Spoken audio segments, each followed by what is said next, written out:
Welcome. I hope you enjoy the conversation you're about to see between me and another comedian about religion and comedy. These are conversations I'm calling disorganized religion. God bless. And for those atheists out there, may nothing await you after this life. Hey nerds, welcome to another edition of Disorganized Religion, the COVID series that will never end, the pandemic that cannot be defeated. I am your host, Seth Lawrence, as always, and this week I am joined by a good friend that I've seen on the LA scene and was actually starstruck because when I first saw him, it was on TV. His name is DJ Demers. Thank you so much for joining us, DJ.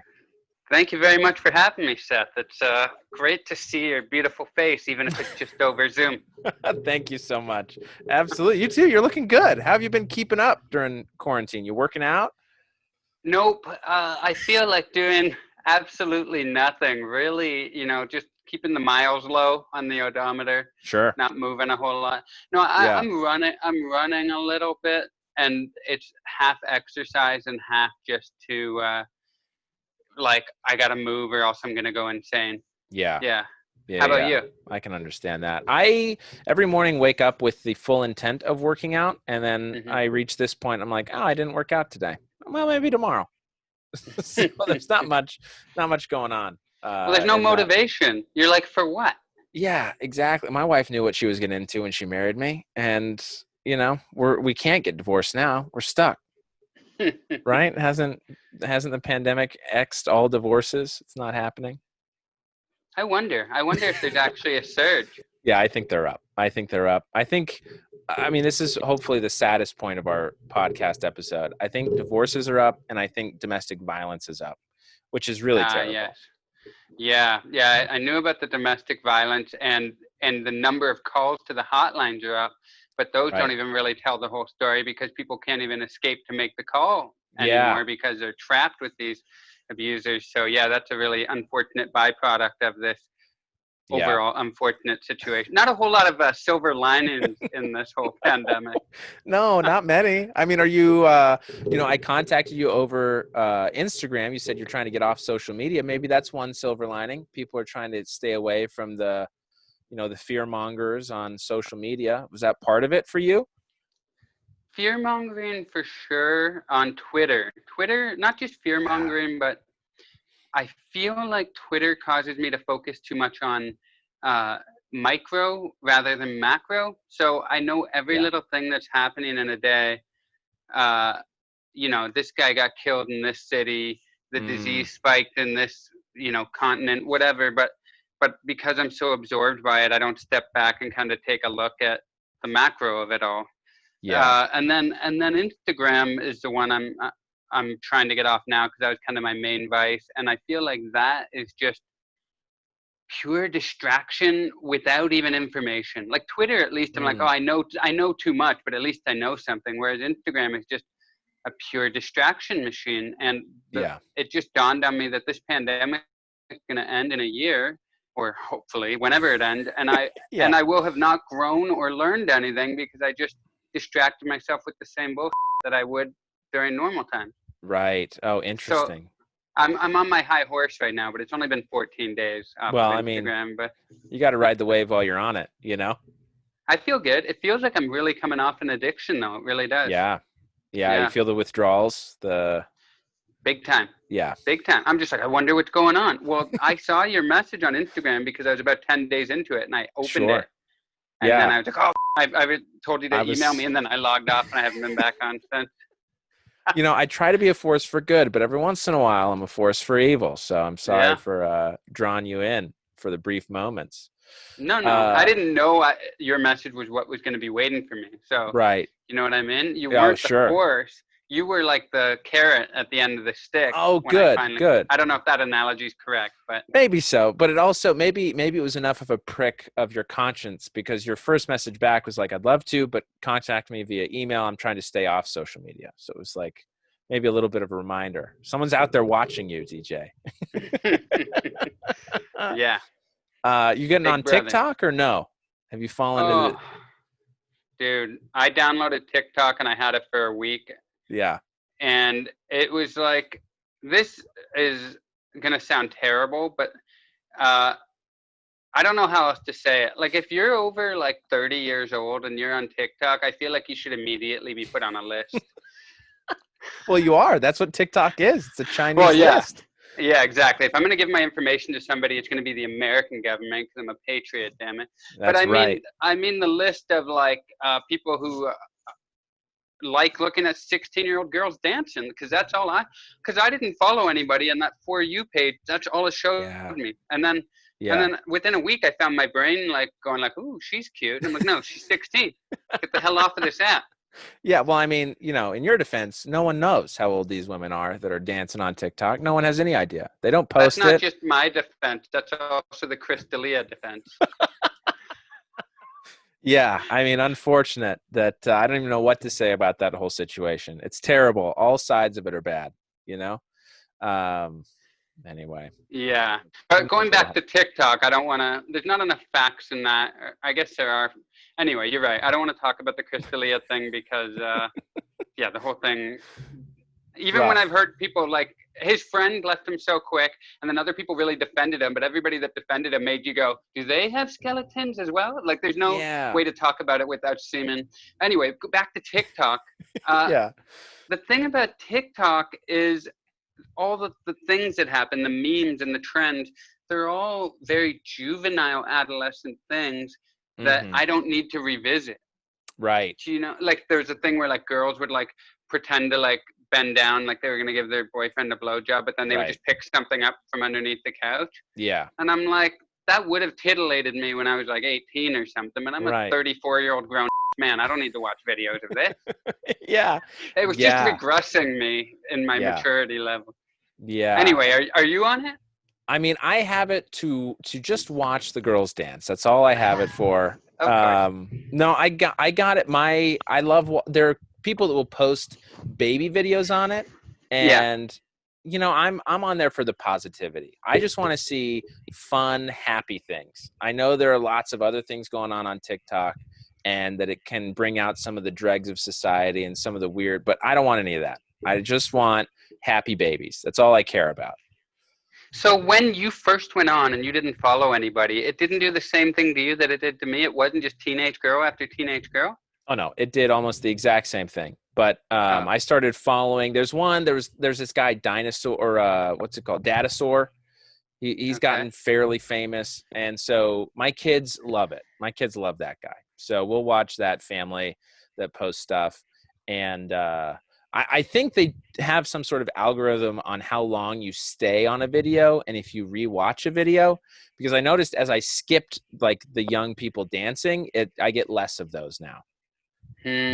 So, okay. I don't know. It's a whole social engineering platform, though. I mean, very designed. I'm more intrigued by it than I am like really consuming it for entertainment purposes. So, well, another thing that it's made me realize is TikTok is such a logical extension of social media, its evolution, and they've learned how to draw us in even more.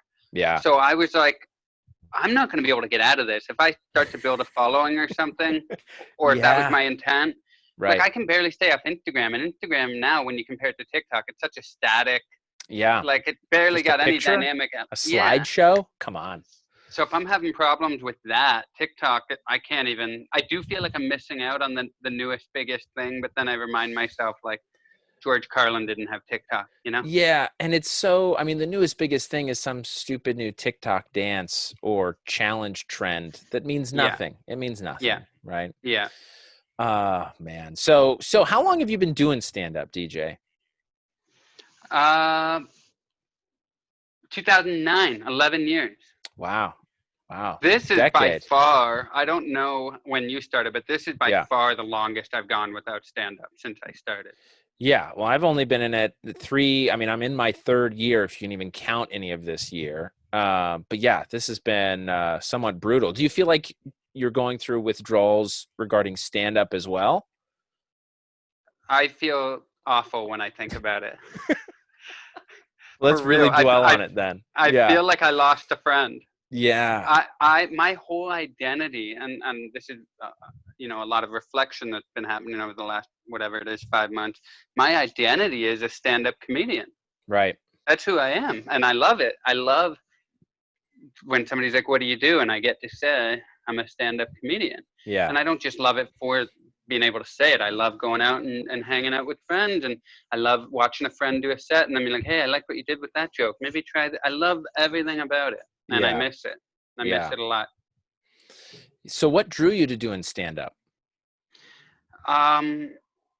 I just knew. I just remember. I was just talking to my mom about this a few days ago. She said she remembered when I was like, I think she said 13 or 14, telling her like I have to do stand-up. And she also said I said the most narcissistic thing, which I vaguely remember because I used to write it in a journal too, that the world is going to know my name. That's Which great. I believe that the Unabomber said the same thing. Did he? That, Well, yeah, he and might we've have, the sentiment was the same. different reasons. We've also been watching Hamilton on Disney Plus, and I'm pretty sure Lin-Manuel Miranda said the same thing on behalf of Alexander Hamilton. So Really? yeah, the world's Okay. gonna know your name is I think one of the lyrics, and so that it's in Okay. the ether. That thought, it's out there. Yeah. No, I just, So is I it just pure loved it. narcissistic fame, or why did you approach your mom with this? I'm going to be a stand-up. What do you remember? I think it's that Bruce Springsteen feeling of I got to bust out of this town. Like I grew up in Kitchener, Ontario, Canada, Yeah. and it's not a bad city by any means, but I just remember feeling like angsty, like I gotta get out of here, which isn't that uncommon of a feeling, of course, but Sure. and I just loved making friends laugh. I did a lot of public speaking when I was young, Mm-hmm. and I just loved it. And then I tried it for the first time when I would have been my second year of university. I was like 20. Okay. And then I finished school. I did it a few more times, probably like 6 or 7 times through the next few years of university. And then as soon as I graduated, moved to Toronto, which is the biggest scene in Canada for stand-up. Sure. And I got to it in 2009. But I've always wanted to do it, which is another reason I'm feeling like I lost a friend, because it's not just the time I've been doing it from 2009. It's like when I was a kid thinking about it too, Yeah. And sure. I want to say too that people are dealing with way worse things as a result of this pandemic. So, that's my own personal thing, and it's so, it's light years away from being the most important thing on the planet. But that's my thing. Well, sure, but it's like everyone deals with.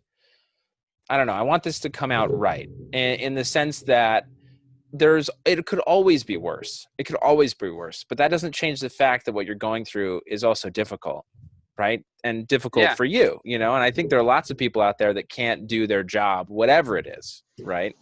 Yeah. And that's a difficult thing to have to face, because so much in at least America, I don't know how it is in Canada, but in America, a lot of identity is based on profession. Yeah, I'd say it's the same in Canada. I think a lot of the world, right? You go to a party, people, what do you do? That's the first in capitalist countries, maybe not for the socialists. Maybe they're fine. Yeah. I'm a comrade. That's all I am. Yeah, exactly. So how big is Kitchener, Ontario? Is it a big-ish city, or is it? It's. I think it might be like the 10th biggest city in Canada. No kidding. Well, I'm gonna say 20th biggest. Just cover your bases. I remember looking at a list and being surprised by how high up it was, because the population's only like 200,000. But it's not a small town, but it's it's a city. Yeah. And as far as the comedy scene goes, you said Toronto's the biggest one. I feel like that fits because Toronto's just a big city in Canada. But the JFL is in Montreal. So how do the two scenes, do they overlap? Is it like a New York, LA kind of feel to Toronto and Montreal? It would be more like a LA to Austin type feel, where Montreal's got a scene, but it's not on the same level. So the festival is huge. Yeah. And then the rest of the year, there's not that much going on. There's one club.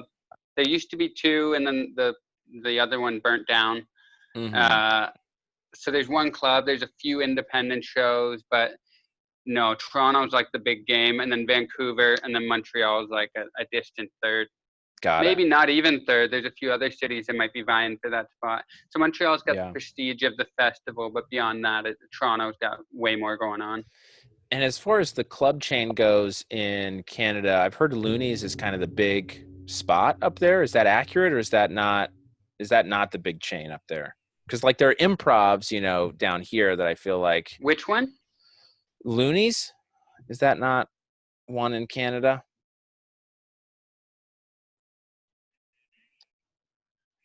No. Yuck Looney's? Yucks is a big one up there. Oh, maybe I'm thinking of Yuck Yucks.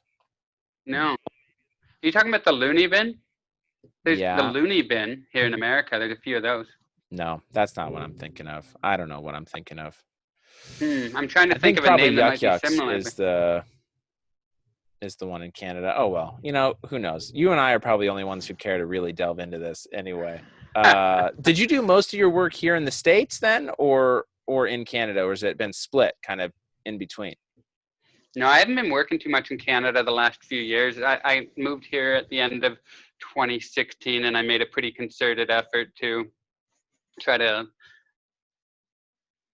make it work here. I go back to Canada for corporate gigs, or I filmed a special there last 2 years ago.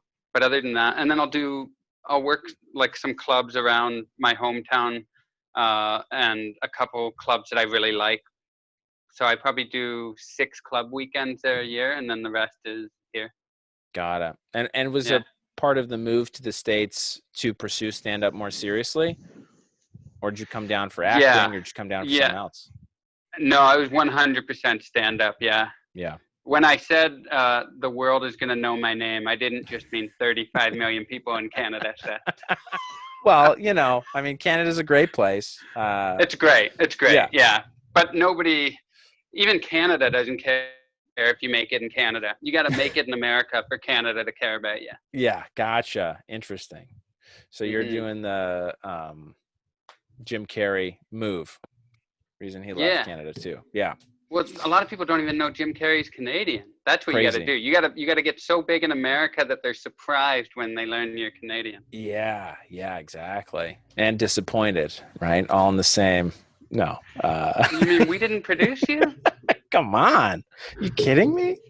So in talking to some other comedians about their withdrawals, because it's not, I hate to break it to you, it's not just a you problem, DJ, but a lot of comedians. That's a community I miss.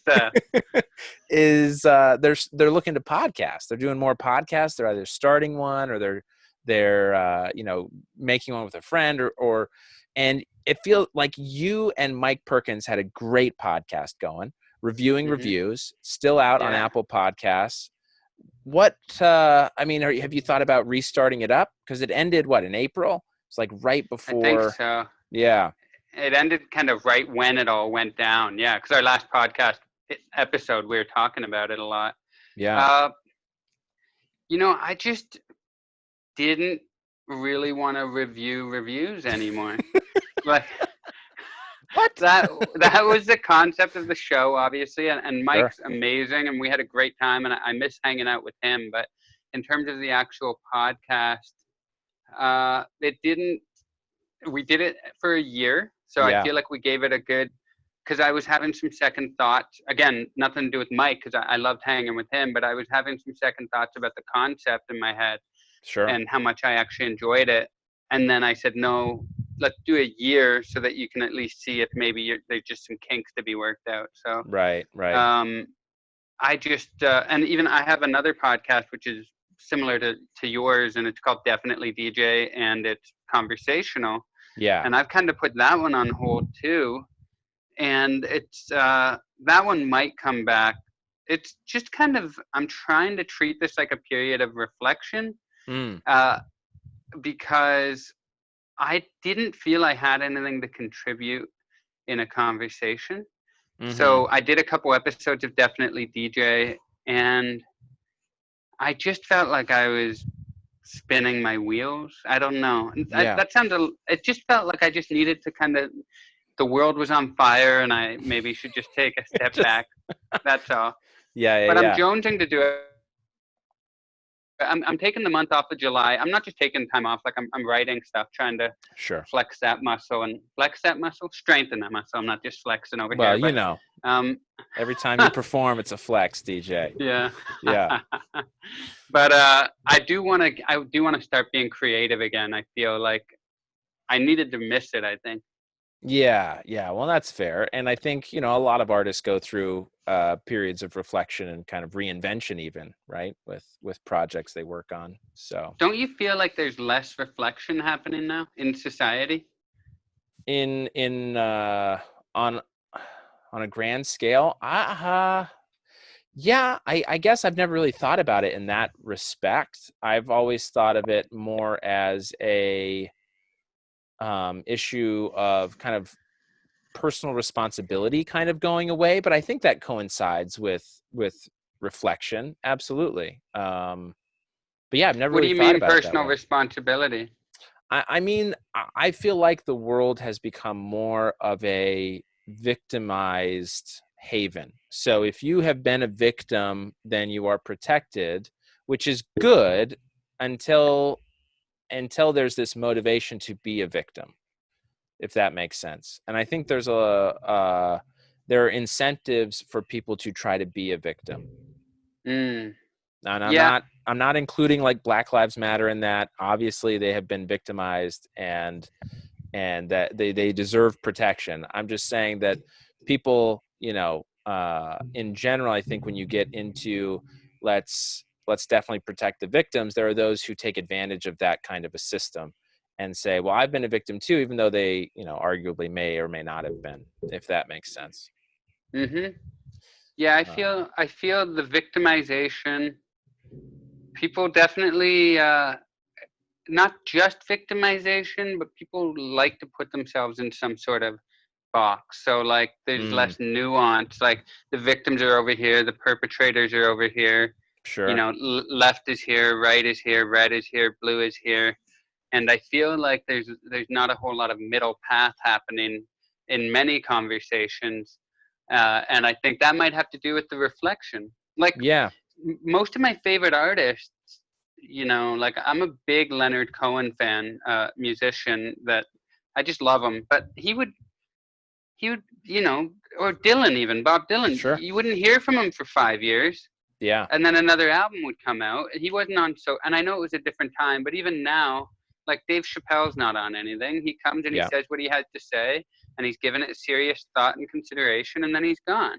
Yeah. And I just feel like there's a little bit of a dearth of reflection happening because everybody feels the need to like mainline content into the veins of, and I'm talking as a content creator, so right. There might be people like my wife isn't on social media a lot, so I know there's people just living their life, and I think this is more from a creation perspective. There's so much pressure to just like create that there's not as much time for the diamond to be, you know, for the coal to be turned into diamond. Is it coal that turned into a diamond? Yeah, with a lot of pressure and heat. Yeah, absolutely.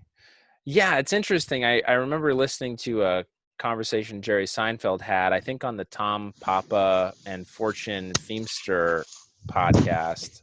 Yeah. Where, you know, I guess Tom was asking Jerry essentially, which is a funny way of putting that, not in a cartoon way. He was asking him if Jerry was going to put out another special. And at the time, you know, I don't think Jerry was really planning on it. I think after the podcast happened, he started talking with Netflix about comedians in cars, plus, you know, his previous special, and then putting out another one. But he made this comment that basically said, I think there are too many comedy specials out right now, and they're not special anymore. So if I do one, it's going to be with material that I believe in and think is truly special. So, and I think there's a lot of reflection that goes into, you know, Dave Chappelle's comedy, as you mentioned, Jerry Seinfeld's comedy. And yeah, I think we all could do better in reflecting on choices we've made and choices we should make, you know, aspects of ourselves that we should improve or highlight. And I think that when you consume too much content, this has been on my mind so much. when I consume too much content, I can't really decipher what was my own creation and what I'm just taking from the input. Interesting. So Yeah. so then when it comes time to actually create my own stuff, I never know what's coming from an original place and what I actually was able to create, because I Yeah. take in so much information, and in 10 minutes you're taking in more, than your grandpa took in the Sunday paper. You're like, Sure. Yeah. and another thing is you're reading so much editorial and not the original fact. So like you read the newspaper, there's editorial at the beginning, some opinion. Most of the stuff you're reading is you're taking in the facts of the world, and then you're able to create your own opinion. But Twitter, you're looking at the facts, you're looking at the editorial and the opinion before you even get the fact. It's all part of the same package. So you don't even have time to make your own opinion. You're immediately either agreeing or going against what you read. Yeah. Well, Yeah. and with Twitter in particular, there's a very big pressure to also jump in the conversation, right? Pick a side, do it as quickly as possible, and hopefully you're on the right side. Because if you're not, you got to delete a tweet, and hopefully no one's retweeted it or commented, because then everyone knows. Yeah. A lot of pressure. Yeah, crazy. So what do you think has led to this lack of personal reflection? I can only speak for myself, I think. I think I have an idea of society in general, or North American society, but for myself, I think it is lack of impulse control. And so many things are put in front of you that even if you say no to one thing, another thing's coming. So, myself, Facebook, Instagram, Twitter, Netflix, Amazon, these are all just content that's keeping you from sitting there and thinking. Like I try to meditate, or I try to go for a walk even, and it's like a fight with myself to like leave my phone on the table. Like you're gonna go for this walk and you're just gonna think, and my brain's like, no, I can't be left alone. Yeah. So I think it's just they present these enticing distractions, and I find it very hard to build the strength to completely push it away. Even if I'm like, no, I'm going to take a little break, that means a half hour. Yeah. And reflection is not done in a half hour. Like loneliness is, I was lonely sometimes when I was a kid. Not lonely, I was alone. And I'm very, it's so easy to not be alone now, and you don't really realize that would be exactly what you need or want, because you don't give yourself the time to make that discovery. And put things in perspective. I guess my outlook on it too is that I generally sense, at least with our generation, there's a move away from organized religion, which is a big reason why I've started this podcast, to kind of figure out perhaps why, if that's a good thing, maybe what there is that's good about that move and what there is that's negative about that move. And as you're talking, I'm wondering if some of that is also part of this negative move away from, part of the negatives of the move away from religion. Is that my experience with religions is that it is very self-reflective. You need to look at aspects of yourself. Our it's negative. You need to look at the bad things about yourself to improve, but there's also, look at the good things about yourself. And I wonder if our move away from religion is also contributing to this lack of self-reflection. Do you have any thoughts on that? Do you agree, disagree? I think it's a very good point. I think that I would probably agree. I don't want to speak out of turn because I haven't given much thought to that connection, but I think that's probably a pretty valid point. I think that pretty much every religion, the dominant, I guess that's the word I'm looking for, the prevailing religions, they all have some element of reflection embedded in, whether it's prayer or meditating or even just going to a service and sitting there for an hour. I guess, I think that religion now is being supplanted. It's being replaced by because I'm not necessarily the biggest fan of religion. That's why I'm trying to choose, Sure. no offense. No, none taken. I mean, I only started all of them, but that's fine. But I think that the positive things that I do like about them, which are structure and reflection, are probably their absence is being felt right now, because they're not just, they're replaced, and they're replaced with I think 99% of everything that's filling our brains right now is toxic. I really do. I think it's a really toxic world out there right now, and you don't realize because it's all hitting you. Yeah. That's what I'm feeling lately. I feel like we're in a pretty dark place in terms of what we're, garbage in, garbage out when it comes to what you eat, what you put in your brain. I think we're putting a lot of garbage in our brain. Yeah. Yeah.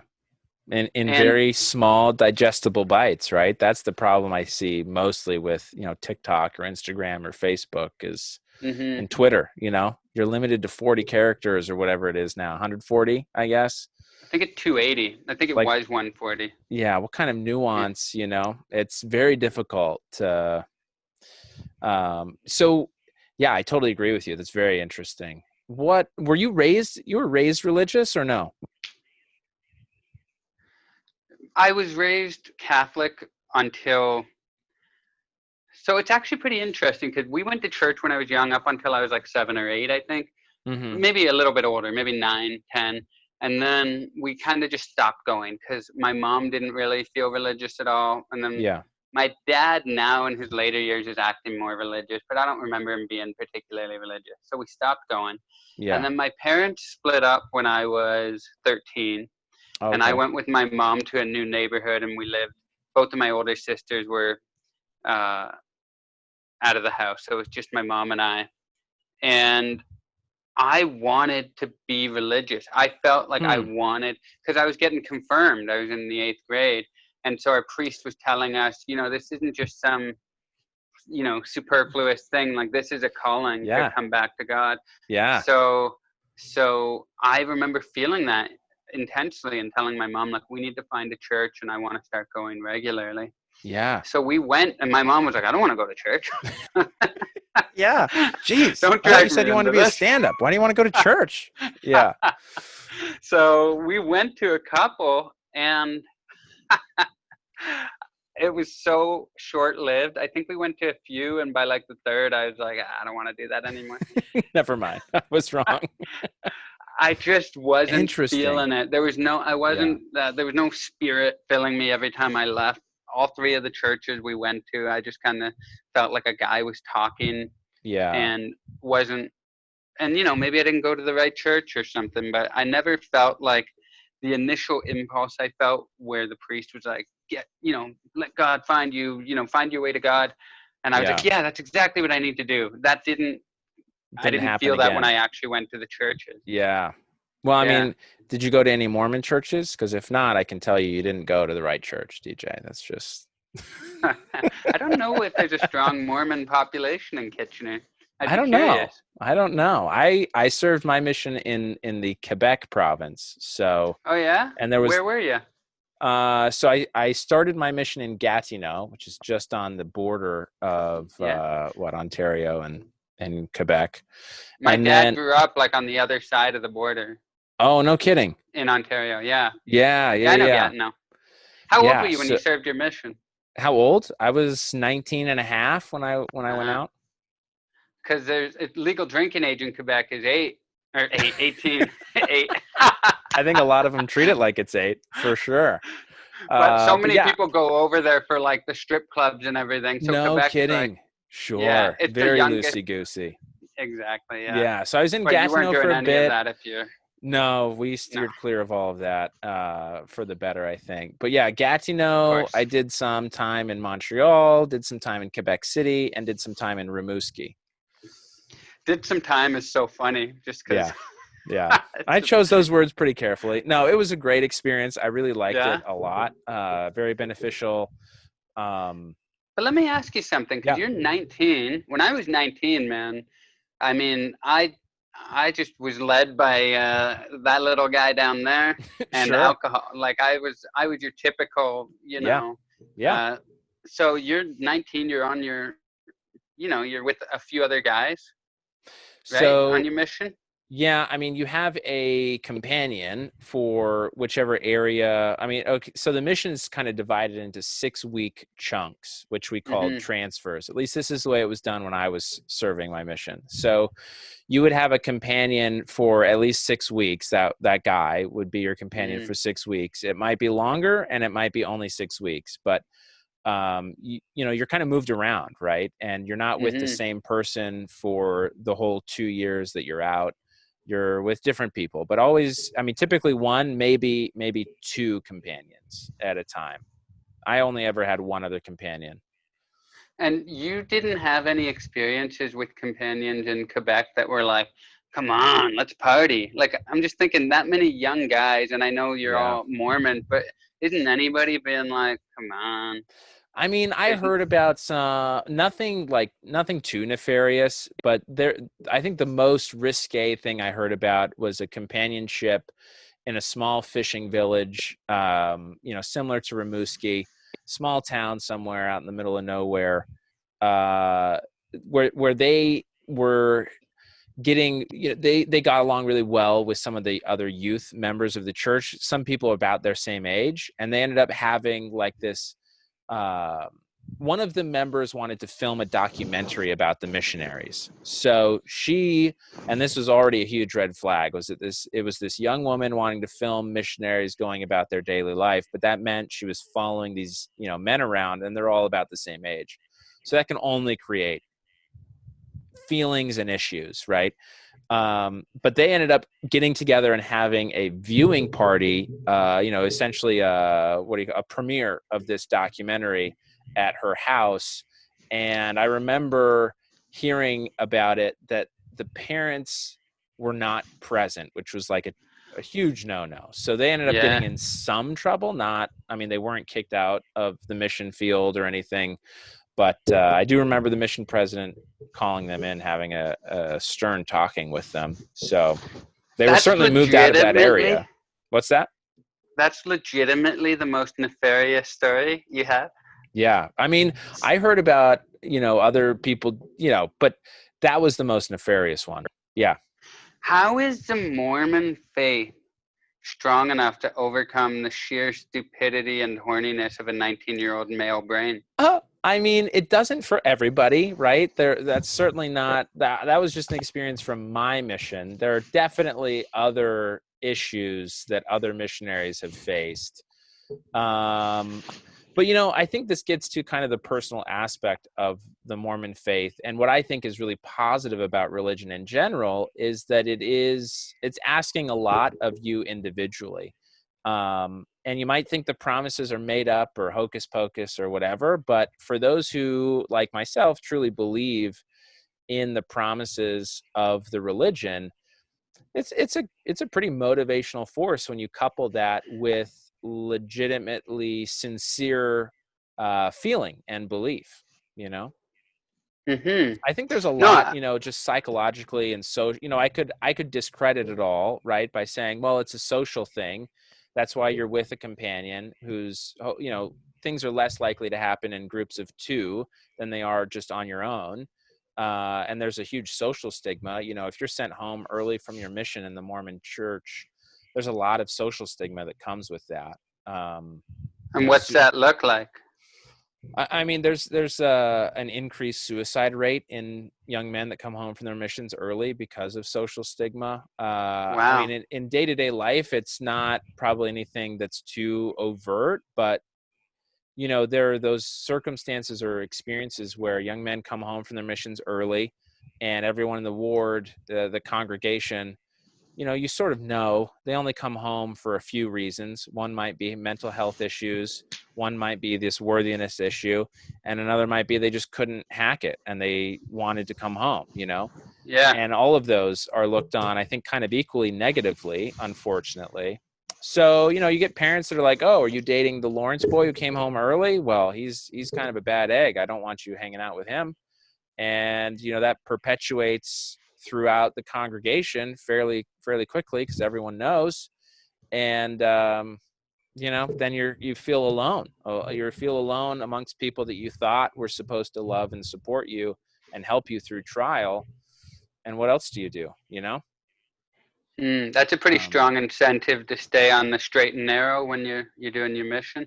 Right. So there's a huge social stigma. Not all of them obviously kill themselves, but a lot leave the church after coming home because it's just easier to, either they don't feel the spirit at all, and that's why they leave their mission early, or that's why they do what they do to get out of the mission when they're on the mission. Yeah. But, there's a pretty heavy social stigma coming home as well. So. Interesting. Yeah. But, the quote from Joseph Smith along these lines is, if a religion doesn't ask all of its members or of its followers, it's really not a religion worth following, So sounds kind of culty, I guess, but that's, if you get right down to it, if you want to evoke change, you need to ask a lot of people, I suppose. Yeah, you in or you out. Yeah. But on the flip side, it's sort of like, what better way to spend the throes of adolescence than out trying to do good? The whole point of the mission is not necessarily to get people to convert, but to give people positive experiences with the Mormon faith. So, a lot of my mission was not, a lot of it was proselyting, but a huge chunk of it was just doing service. We spent, I don't know, at least 20 hours a week in a food kitchen every week, serving to those in need in communities where we were. We would teach English classes to those in French-speaking Quebec. A lot of Chinese students actually wanting to learn English for free. So, we're trying to help in ways that we can, and that's better than sleeping around, right? Maybe, I don't know. I gotta think about this a bit longer. So. Yeah. Was there any catalytic moment or things that pushed you away from religion, or was it more just, I maybe feel kind of cheated or lied to that this wasn't all that I hoped it had been? Well, there's two forces of my personality running into each other here. And one is some of the stronger beliefs that I hold. And the other is my desire to not offend anybody or hurt anybody. So so let me just say this, DJ. I've had people on here who are full-blown atheists. I don't think anybody that I've had on hates religious people. If that's where you fall, I would love to hear about it. Been wanting to say this to you for a while, Seth. Shut your face. Yeah, exactly. If that's where this conversation goes, this is what I've asked for. I just want an open, honest conversation. But, I've had people on here who definitely think religion is incredibly silly. Some who've been, as honest as to say they think it's even detrimental, to try to stifle children into thinking that sexuality is bad or whatever. And I think there are some misconceptions about religion in those statements, but my point is, say whatever you want. You be as honest as you want to be about your feelings on religion. I'm not going to be offended. And this is a podcast more for people to get those thoughts out in a safe space. Because I think those on my side of the fence religiously who love religion are sometimes myopically focused on how good religion is and don't notice the bad with an organized religion. Yeah. I guess my problem with religion is I don't buy into it. I don't derive any sense of higher purpose in my own life by thinking that there's a God controlling the universe and looking over me. Yeah. None of that rings true for me. Sure. And I would never say it's wrong or right, because purely on a statistical level, I mean, you got, Hindus, Buddhists, Christians, all of them, billions around the world. So, billions of people aren't morons. Right. I mean, see what you're hundreds of saying. millions are morons, but Yeah, but billions? No way. There's got to be no, but something to the religion thing. But yeah, yeah, yeah, I think it does help people. Certainly, it's hurt people throughout the centuries, or violence has been, acted upon in the name of religion, whether that was actually the religion that was a full reason for it. But it's not right. it's not 100% the bad guy, and it's not 100% the savior. Like, here's something that I had a hard time with was, Yeah, well, I'll use Mormonism as the example. sure. Is you're in America, and then you're throughout the world. You're in Canada and like the Philippines, and you've spread throughout the world, but Yeah, you're not everywhere. right. So if you were born in India, there would be no chance, or a 0.001% chance you would be a Mormon. Mm-hmm. So, and you would believe, you and I might be having this conversation in India on your podcast, about what great heights that you've been inspired to by your Hindu belief. Sure.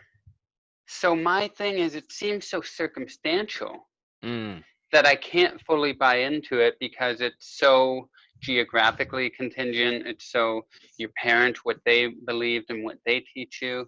Yeah. So I can't fully buy into it because I guess my parents didn't fully knock it into me.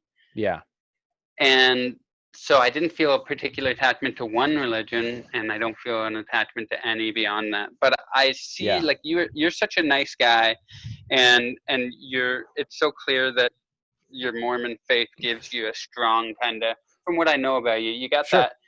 that center. You're grounded in something, and I think that's really important. And I think that I would rather have that than to be, unmoored and just out at sea without a paddle. So Yeah. I see the value in it, and I see if it makes you, well, I joked when you said I'd rather be helping people and being at the food kitchen than Right. having, Right. the example you used was like, than having sex or messing around or whatever. Right. Again, I need more time to think about that particular comparison, but it's better than sitting at home playing video games and only thinking about yourself, Sure. or being sad and alone and feeling like that nobody cares about you in this world. So I do see the benefits of religion. I myself don't feel particularly moved by it, and I am often angered when I see it used for ill intent. Sure. Yeah, we agree wholeheartedly on that. I think that's really unfortunate. I think I have strong opinions on it, but I'm trying to tame any strong opinions I have about anything. Not just for you. Just in general. I mean, I saw this bumper sticker 2 days ago that I was like, everything I've been thinking lately was just summed up by a bumper sticker. But it said, don't believe everything that you think. Oh. And that's exactly, interesting. I'm like such a product of what my parents taught me, what I learned in Kitchener, what I learned in Toronto, what I've learned in LA. Yeah. But it's such a big world, and I've traveled enough that you meet people who are in this completely, like, a world that you can't even imagine growing up in. Right. And you're like, that's another human on this planet. Yeah. Like, yeah. We're like really similar, but you're living this completely. Totally different.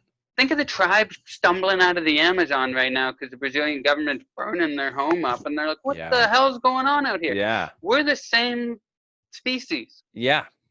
Yeah. Completely. I don't know, man. No, I think it's I true. need to do a couple ayahuasca trips and just dive into this fully. I love it. So, I mean, with all that in mind, I'm curious where you think this drive you had at 13 to be christened or to find a religion, where did that come from for you? Is that more just a social drive, kind of a psychological thing that your previous parishioner or, priest had instilled in you? I think enough people going to Catholic school, and with this concerted effort during the confirmation time, I had enough Catholic forces like pushing me towards it. Gotcha. And I wanted to believe, I was like Mulder. I was like, I want to believe, what if there's this magic thing on the other side of this transformation that I just need to I need to do it, and then maybe I didn't do it long enough, but I realized it wasn't going to be. So I think that's what drove me, is the idea that maybe there's something I will unlock. Yeah, I can understand that. So where do you stand on like an afterlife? Do you even think about it? Does it even matter to you? Or is there something after? I don't think so. Yeah, there's nothing. This is where I go, I don't know. Like, I have no idea. So yeah. There's something you hope for? Do you hope for something after, or is that? I can't even comprehend what an afterlife would look like. There's no way in my mind I see it being anything like what we're doing right here. Yeah. If there's even an afterlife. I don't even know if afterlife, I know I feel like I'm getting weirder as this conversation goes on. No, but I love it. I don't care if you get as weird as you want. Yeah. I love talking about this, and I realize I haven't talked about it with anybody. I mean, my wife and I talk about stuff, but we don't sit down for an hour and be like, tell me about your thoughts on religion and the afterlife. Right. But I just don't see it being, if it does exist, I don't think I see it existing. If it does exist, I don't even think the word afterlife will describe whatever the hell it is. Like, I don't even think whatever that is, the iteration of ourselves that we are, will even know that we were in whatever this world is. So you don't think there'll be a continuity of consciousness? It'll be something completely different if there's anything at all. Yeah, and I don't think the current soul I have or consciousness I have will be aware that it's a continuous thing. If it is continuous in a more kind of physical, on a physics level, if it is, honestly, man, I have no idea. Yeah, well, and fair enough. I plan on just feeling like when I take my last breath, it's over. That's kind of how I'm gearing my mind towards it. Yeah, and then whatever there is, if you're conscious of it, you'll be pleasantly surprised. I'll tell you one thing. Yeah. I don't want to die. No? Are you afraid of death? I think so. Yeah. I think it drives a lot of what I do. And I think that that's a big reason this time off stand-up is killing me right now, because I'm like, I only have a limited lifetime. Yeah. And I'm not doing anything with these months right now. Right, sure. Other than, I mean, you are trying to improve yourself with personal reflection and a refocusing, which is very admirable, That's good. I think that's great. Thank you. Thank you. Does coronavirus scare you, though, because it poses this threat of death? Are you scared by COVID-19 or no? I still take I feel like I'm 34 years old. I feel like I would be able to tough out whatever it is, but that's kind of illogical, because there's been some pretty healthy people younger than me even who have had it. So I'm not supposedly healthy, DJ. Who knows? Yeah. No. Well, I'm supposedly healthy too. Point I don't know. taken. Yeah. But I am a little scared of it. It's a national or global health crisis that scared me more than any that I've ever been through. Yeah, sure. Like when I go to the grocery store, for us. No, exactly. I don't think the housing market crash is very different from this. Yeah, and I wasn't even. That was 2008. I wasn't thinking about. Yeah. I was unemployed at that time, but I didn't know why the hell that was. I wasn't thinking, this is because of the housing what happened? crisis. Everybody's on my level now? This is great.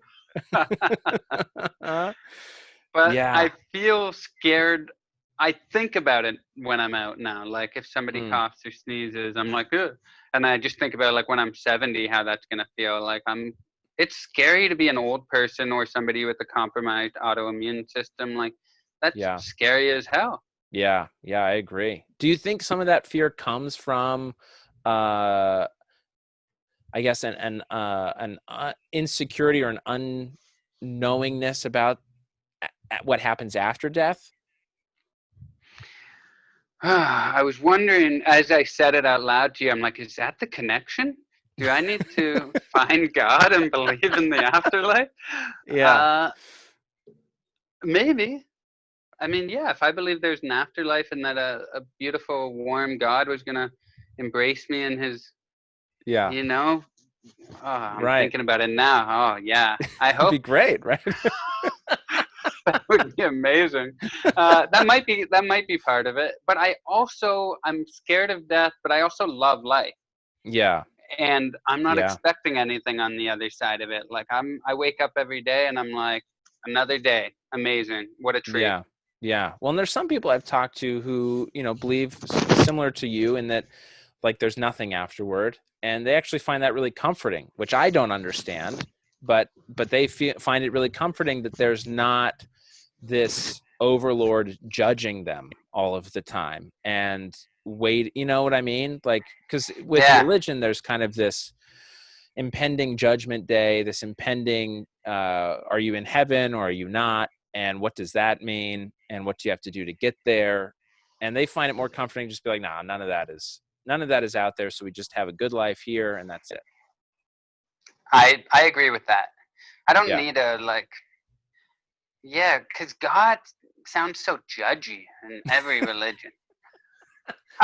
Sure. I mean, there are aspects of that, I suppose. Yeah. But we're all kind of judgy too, right? Yeah, but I like to think I'm a good guy, but according to any religion, I don't think I'm getting into heaven. Yeah. You don't think you're a good enough person to get into heaven? I think do. You are. Yeah. If I created heaven, I'd be the first guy I let in. Yeah, of course.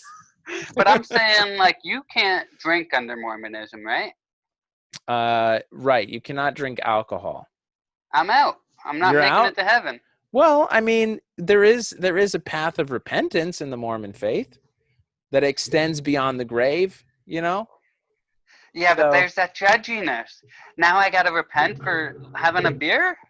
Well, if you're impure, if you're not letting the Holy Spirit in because you're letting the devil's drink in, then yeah, there might be aspects about yourself you need to change. Yeah, and I guess if I had gone down that path earlier, I would maybe agree with you because I would think of all the amazing experiences I had when I wasn't drinking, and that took me down the right path. But instead, I'm sitting here where I've had a lot of fun experiences when I drank, and sure. But I did a lot of stupid. Yeah. But I did a lot of stupid stuff too, so I do see the evil of drinking. Yeah. But I still am happy I did it, and I wouldn't want to repent for it. Wow. Well, then there you go. I guess you're stuck. I don't want to repent. I don't want to leave the American government checking on my whereabouts on my phone and taking my money and my taxes every year, and then I finally escape that, and then there's some god dude waiting for me for the next level of, to do the exact same thing. Yeah, like, nah, I'm good. Yeah. I'm kind of cool with I'd be cool if it was just done, and like, it's over, like, in every sense of the word. I don't mind that it's over because I don't exist. Right. Well, it's just no consciousness, right? So yeah, totally over. Oh God, that sounds so scary. I mean, you could come to my end of the pool, DJ, where there's a warm, loving Heavenly Father and Mother waiting to welcome you home. I would love to, Seth. But, and again, this isn't disrespectful, I don't believe it. Yeah, and that's fair. I'm not trying to disrespect you, but I can't, but it's not here for me. Yeah, no, I get it. The thing that I love about my faith is that whether or not people, like you, believe it or not, that's just the reality. They're going to be there waiting for you, and that's okay that you don't think that that's true. Can you take a guest? Can I come with you? And you just kind of be like, this is my buddy DJ. Yeah. So here's a fun... It's cool. You got to believe me. Right. Here's probably the most interesting aspect, I think, about my faith's belief in the afterlife. Okay. So our heaven is very big, and there are different levels in our heaven. And our hell is actually very, very small. How many square feet we talking here? I mean, how big can you imagine? It is bigger than you can imagine, this heaven, you know? And how small is your hell? Small, it's like, I'd say 2,000 square feet. It's probably a good size home full of just terrible people. Ooh, Yeah, tough stuff. damn. But so there's this aspect of Mormon afterlife where in heaven, those who attain kind of higher level glory, right, who make it into higher levels of heaven, can actually visit those in lower levels, but doesn't go the other way. So, you know, you reach the end and you're like, hey, I'm not willing to give up drinking, smoking weed, you know, whatever. I'm going to go to this level of heaven. Me, I'm obviously going to go to a higher level of heaven. I can come down and visit you. That's what's cool about it. But you can't come up with me to the VIP suite. That is a caste system in heaven. I mean, it's a self-selected caste system, right? You're not put there by anyone but yourself. You choose where you're going to be most happy. That's what we sincerely believe. What are those levels called? I was reading them before you called me. Yeah, so celestial is the tippity top, terrestrial is the middle, and telestial is the lower. T-less, that's how you remember. Least, telestial. Celestial. What was the middle one? Terrestrial. Terrestrial. Yeah. Okay. Yeah, see, I think humans respond really well to structure. Sure. So this heaven idea and the levels and everything, you know, even Scientology with the different levels you get to while you're here on Earth. Right. Yeah, clear. Right. I feel like these are human ways of, like, we're such achievement-oriented creatures. Yeah. Like goalposts, like markers. Yeah. That I see that as a really human creation, and I don't know if an all-knowing, omniscient God would create levels and goalposts. Like, again, that's just me. These are the things I have a hard time with. Right, and I think that's a very fair point. I agree with you. I think we're communicating in sort of our construct of how we make sense of the world right now. It's probably more accurate to really think of them as states of being, not necessarily as particular places or levels that you have, you know? And that state of being could be altered by a night of drinking. Right. Well, see, this is the less that I gave you the mainstream. Okay. That's mainstream belief. I think more nuanced interpretation of how the afterlife works. There are some in my faith that believe you can actually move between these levels, in that you can make a mistake at a higher level and essentially, you know, move down, right? Choose, like, you know what, this is not where I want to be. I'd rather do this, I guess, stereotypically bad thing and move to this level of heaven or glory. And others can be like, look, I'm gonna rise above my station and go up. I'm gonna give up these bad things that I liked to do in this previous life, and I'm gonna move on up. That's a less accepted view, but perhaps just as realistic for the afterlife as the other. You ready to move into the formal? I'm gonna pull up my bootstraps. You ready to move into the formal what's the deal with Mormons segment? You ready to unleash your questions for me? I'm ready. Let's go. What's the ready. deal with Mormons, DJ Demers? What's the deal with Mormons not being able to drink coffee? Is that true? That is true. And it comes from a revelation in our book of Doctrine and Covenants. So we have the Book of Mormon, which is the stereotype, like the gold plate. That's the book, right? The Book of Mormon translated. The Doctrine and Covenants is a collection of revelations received by Joseph Smith and a couple other more modern day prophets.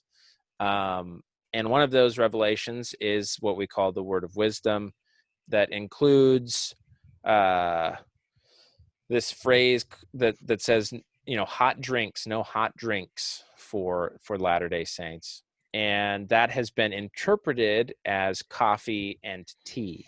So not herbal tea, but, like sweet tea or, all the other non-herbal teas out there. I don't know many of them because I've just never really looked. And every herbal tea I've had tastes awful. So I have no interest in the Earl Grey teas. And then coffee. So those have been, that's the hot drinks. I love hot chocolate, hot cocoa, does me good. Love it. Not outlaw. You can have that. Yeah. So it's not a temperature thing. It is a substance thing. So yeah, cold brew, no cold brews. Wow. It's kind of funny because it's like they just want you to stay a kid forever. They're like, no alcohol, no coffee, no tea. You stick to that hot chocolate, mister. I mean, there are a few scriptures in the Book of Mormon that talk about how wonderful children are, and because they just listen to what their parents tell them.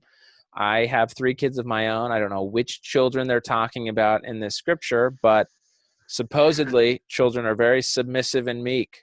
So there are aspects of childhood we should emulate as adults. I agree with that wholeheartedly. Yeah. How old are your kids? My oldest is 8. Then I have a 5-year-old boy. So 8 is a girl, then 5-year-old boy, and then a 1.5-year-old girl. That's beautiful. That's a nice little family. Must be fun around the house. Yeah, it's crazy. It's crazy. I bet. Yeah. Yeah. I got 4 nieces and a nephew, but no kids of my own. Yeah. Well, none yet. Yeah. Are you planning? Do you think? Do you want? No. Oh, hell yeah. Yeah. Trying to make a pandemic baby, you know what I'm saying? Hey, man, there's nothing better than a pandemic baby. Another question about Mormonism. Okay, here's one. So you are very accepting. You're having this conversation saying, I don't care what you believe if you're agnostic. Yeah. That's fine. Yeah. I mean, it's not fine, but I'm okay with it. Do you feel a sense of superiority because you have this faith that you so strongly believe in and you believe that it's made your life better? So even though you're having these conversations and you're open-minded, is there a sense of superiority in there? This is a tough question for me because my comedic persona is trying to play on that. I do think, if I'm going to be 100% honest with myself, there's a little aspect of me that's like, yeah, of course you fear death because there's nothing waiting for you. There's a little bit of that, but in all, I think sincerity, no, I don't think I'm better than anybody who doesn't believe in God or who believes in a God that's different than the God I believe in. Because, I mean, are we good people? Are we really just trying our best to be nice to each other? That's really, to me, what matters most right now, I definitely feel grateful for perspectives that I have and kind of outlooks on, tough things that I've dealt with in my life that I feel like have been improved because of my faith. But does that make me better than anybody else? No, I don't think so. What was the most doubtful moment you've ever had? Have you had any moments like that?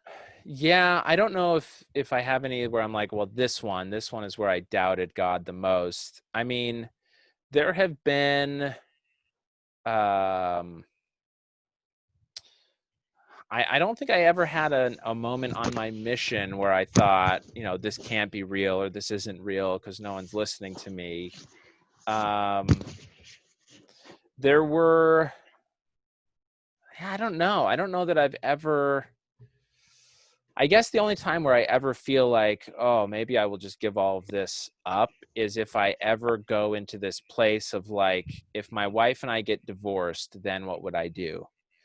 And I can see myself in that kind of situation being more susceptible, I suppose is the right word, to leaving my faith. I've never really doubted my faith. It's more an issue of doubting how I fit into it, if that makes sense. There have been, like in when I studied for I grew up not wanting necessarily to be a stand-up comedian. I grew up wanting to be a lawyer because, my parents, I got this sense from them that the entertainment industry was not a reliable way in which to provide for a family. And that's sort of, as a man in the faith, like that's your number one kind of responsibility, is to have a career that can provide. So I grew up wanting to be a lawyer, and went to law school, and then had to take the bar 3 times in North Carolina, which is not a stereotypically tough bar. So there were moments throughout that period of my life where I was very unsure of myself, but it never hit a place of maybe my faith is wrong. It was more just, I have felt led to this moment, but why have I felt led to this moment? If that makes sense. Yeah. You still just trusted that it was God that had led you to this moment. You didn't lose faith in that. Well, I guess that's where, no, I definitely felt like, have I just been personally pushing for this and kind of putting my will in place of God's, or was this God's will that I be here? But it was never like God doesn't exist. My doubt never steered that direction. It just was more a question of, have I misread signals? Have I misread promptings or thoughts or feelings? Has it all just been me pushing for this because I wanted it so badly? I don't know that I've actually come to a decision on that, to be quite honest. The interesting thing is, once I decided to do stand-up full-time and really pursue it while being a stay-at-home dad, there are definitely aspects of my stand-up career, if I can even call it that at this point, that came very easily, actually, much easier than, law school or becoming a lawyer. So you don't practice law. You're just 100% stand-up. Yeah. Yep. Stay-at-home dad with the 3 kids, which now is going to become a stay-at-home school teacher. Part of my soul died when I heard all of this. Oh God. We're going to make it. We're going to make it through. But so I've moved out of the law completely. Yeah. Is that frowned upon now? Do your parents think that was a wrong move? My parents are definitely, they're sort of scared for the insecurity of it all. But like, my wife has a great job, and it's not like I'm being irresponsible. That's the reason I made the move, was so that I could take care of the kids, so that she could pursue her career, which was making financially more than I was. So, for our family, I think it was the right decision for sure. Nice. Yeah. Before stand-up became an obsolete profession. Yeah. Before it all died. Yeah. Yeah, exactly. I don't know when it's going to come back. That I'm just kind of. I don't know. I mean, when do you think you're going to get on the cruise ships again, DJ? I'm never doing cruises again. Never ever. Oh, I already decided before this all went down. I couldn't have chosen. I did my last cruise in January. Canceled the 2 I had booked after that. The first big one, what was it? The Princess Diamond? Yeah, the one that got stranded. From Alaska to Japan. I was supposed to do that one in September. That was the one I canceled. I wasn't supposed to be on the one that was the actual. Yeah. But same that line. was the exact ship I was going to be on in September that I canceled. I did it in January, and I just was like, I can't do cruises anymore. Like, I can't. I just can't. Yeah.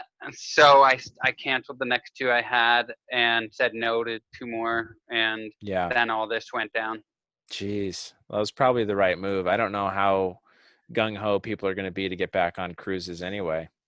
Well, if you look at the amount of people that are still protesting that they have to wear masks and saying open the economy, even though their states are in the throes of this virus, those are all the people that will be going on cruises.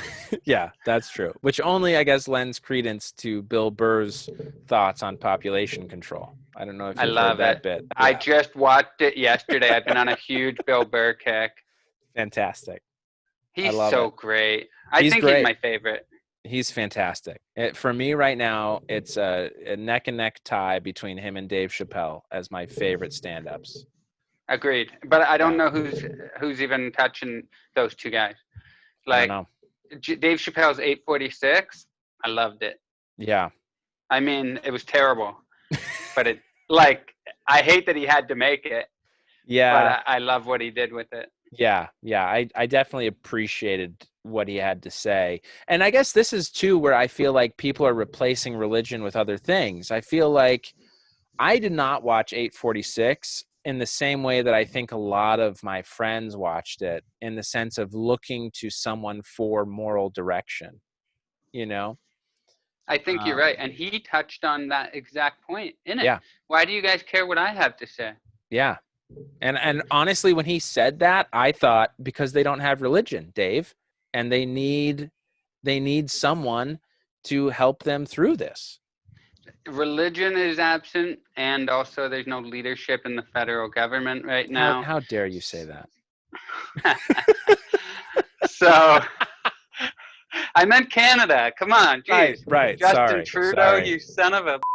No, there's just not a lot of. Yeah. There's not a lot of top-down kind of structure happening right now that can be depended upon. So, Right. I think that when the thing is, you have to look up to somebody as your kind of voice of reason, and Yeah.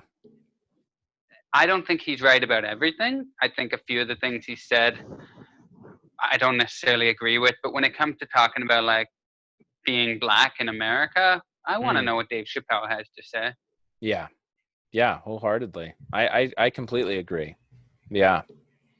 Because it is, I mean, it's a foreign world to me. I have no other insight, but I mean, now all of my friends are stand-ups for the most part. So, I feel like I get an insight into some of it through their experiences, but yeah, it was, I think it's a very eye-opening experience to be able to hear someone talk openly, honestly, truthfully about it. And with the way society's going, I feel like stand-ups are the only ones in that position. Politicians can't speak truthfully or honestly anymore. And I don't think a lot of news sources feel like they can either, unless they are doing so from a certain perspective. Yeah, there's too much emphasis on money. I mean, when it boils down to it, it's money. So they got to figure out what advertisers are going to pay them, and what.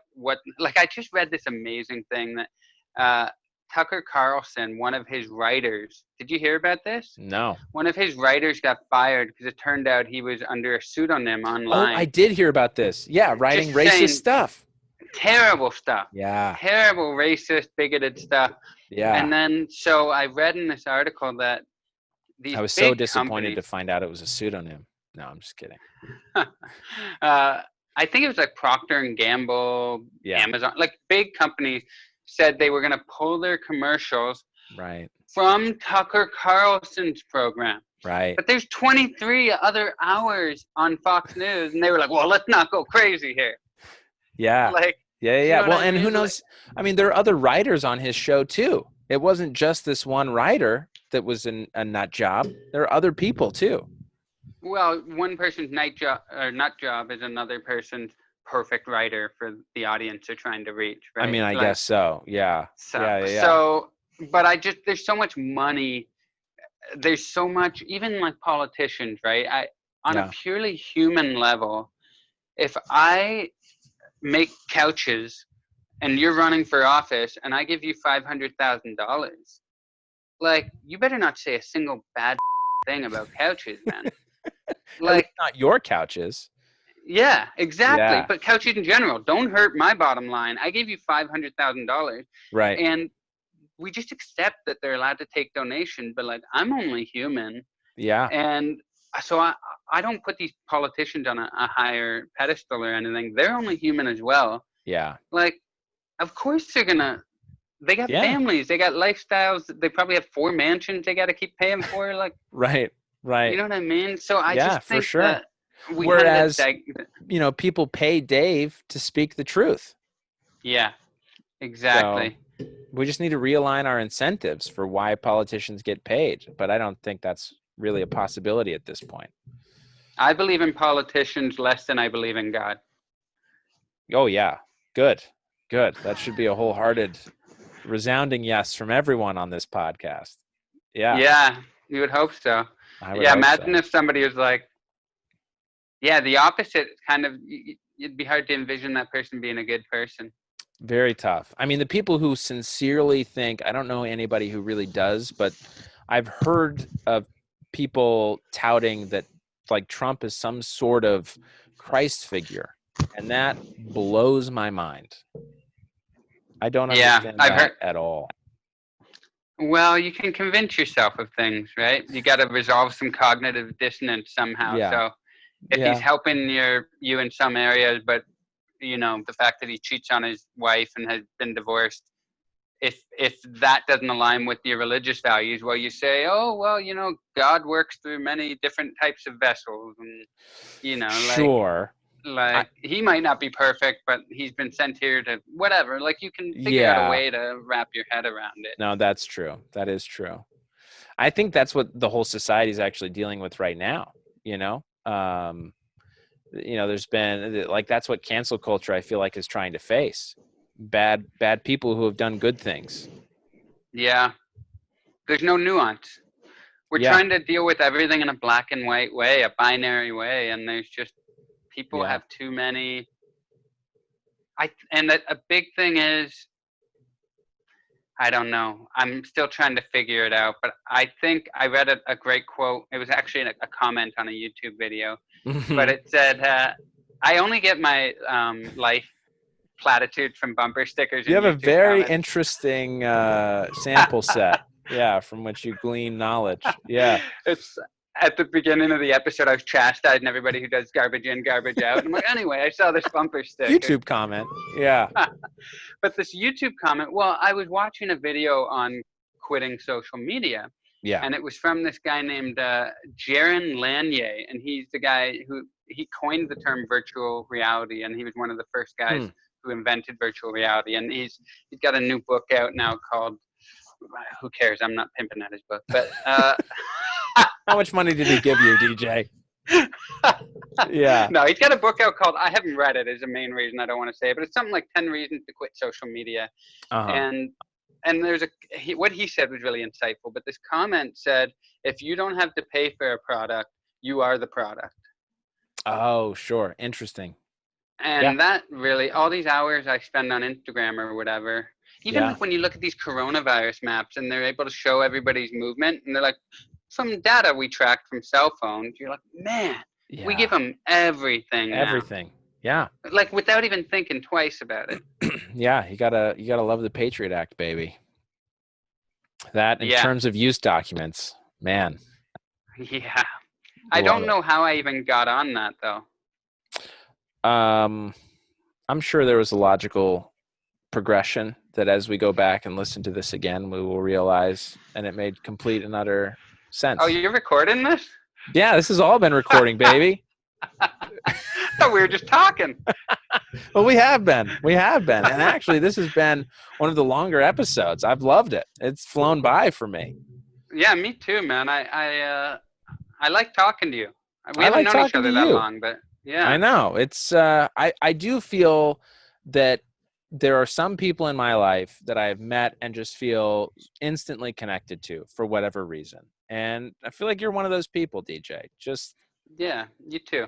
We had a magical moment at Denny's, me, you, Madge, Mark Sipka, and it was one of the highlights. Was that Denny's? It was Coral what cafe was it? Yeah, Coral Cafe.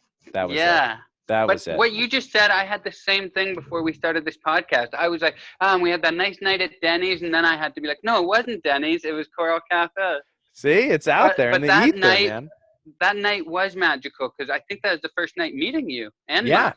Yeah. And then me and you and Madge, my wife, and Mark Sipka went out, and I told you guys after, it was such a beautiful thing because Madge will come out from time to time.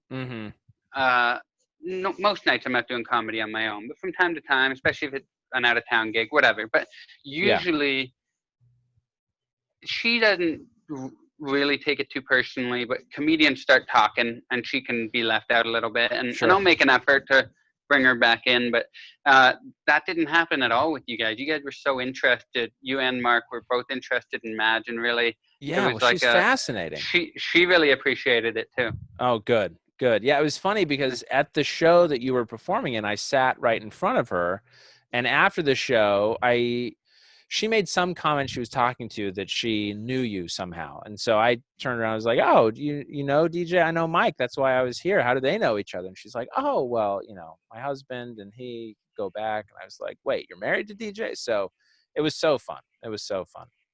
She usually just says she knows me and gets a read on how the person reacts. And then before being like, do you like him? Is it okay? Okay. He's just an acquaintance for me. I don't know. Yeah. It was so fun. See, and I guess these are moments for me, and for religion in general, for me, it's a choice. I think a lot of people could look at experiences and people they meet and just say, hey, that's coincidence, and that, it's great that we have these kind of serendipitous moments. And for me, I look at them more spiritually guided. I choose to think, we run into people for reasons, and that was such a fun night that it was like, how I can't look at that and not be grateful to a supreme creator who has his eye out for me. I am also grateful to the universe for that. So maybe it's a similar sentiment, but I feel gratitude for something. Maybe we're experiencing a similar sentiment and I just have a different name, but I agree. Moments like that, I really feel like a gratitude for. Yeah. Well, and I have the same feeling about our conversation here tonight, DJ. Thank you so much for joining me, man. Yeah, man, I appreciate it. And it was good to talk. Like I said, those are the types of conversations that I think I don't have that often, and I think they're important to have. So I think this is a really cool idea for a podcast too. Yeah, thank you so much. Well, I'd love to have you back on maybe once we're all out of this, see where your personal development ended, see if you've made it back to God, how much of a better person you are. We'll keep tabs on DJ Demers. Anything you want to plug? Oh, sorry. No, go ahead. No, it's fine. Let me think if there's anything I have to plug here. Any Zoom shows? Oh, I know. Yeah. I need to plug this deep cavity in my soul with the presence of God. Yeah, absolutely. You send me your address. I'll have 2 friends over there immediately. And I will open a bottle of whiskey and I will have them turning their backs on that religion so quick. You know what? They will let you drink for the first couple meetings. I don't think they will drink. And if they do, I want their names, DJ. I want you to report back. I'll come out in my robe drinking a coffee like, oh my God, can't start my day without the coffee. And I guarantee you they'll get stars in their eyes and they're just going to be like, great. If you're willing to talk with us, we can help you get off that devil's drink. Can I tell you one thing before you let me go? No. Yeah, of course you can. I once was really hungover in university. I was like 3rd year. In American terms, I was in college and I was a junior. And yeah. And I was super hungover and kind of depressed because I had depleted all my happiness juices from drinking too much the night before, Sure. And there's ringing or knocking at the door, and I was like laying on the couch watching football on a Sunday or something. I was like, holy crap. Went to the door, opened it, and it was a Jehovah's Witness. Beautiful. Our like a 60-year-old man or something, like an older guy. Yeah. And he talked to me for like 5 minutes. And, I didn't convert to his religion or anything, but it brightened up my day. Like we talked, I was like, well, have a great day. And he left. Yeah. And I went back and I sat and I felt better. I was still hungover, but mentally I was in a better place. Sure. And so the idea of people being missionaries or trying to spread the good news in a way that he did it, where he wasn't, cramming it down my throat. Right. I dig it. You can really connect with people. Yeah. Yeah. Well, and I think it's all about just having those connections in a real discussion with somebody, where it's not, the missionary discussions are a little bit tough because you are supposed to go in there with a very clear motive on what you're teaching. But, I think the more important thing is just to connect, brighten someone's day like this 60-year-old Jehovah's Witness did. Yeah. Oh, and my buddy was the lead on the Book of Mormon for 5 years. No kidding. Yeah. Wow. Yeah, on Broadway, Sydney, Melbourne, and traveled around America on the tour too. Yeah. But, so I saw the Mormon advertisement in the playbill. Sure. I went to see him 4 times. Yeah. Yeah, that's and, great. You know, I think Rogan's got a joke about that, but that is pretty cool that the Mormon church did that. You know how to take a joke. We do. We try to take it in stride, you know? Yeah. You're Love good it. people. Thank you. So are you, DJ. So are you. Think Thanks, how much buddy. better you'd be with God. No. Let me do a bit more reading on this, okay? You've converted me a little bit. We'll touch base again. Man, I've Sounds missed good, talking buddy. to you, DJ. This was so great. Thank you so much.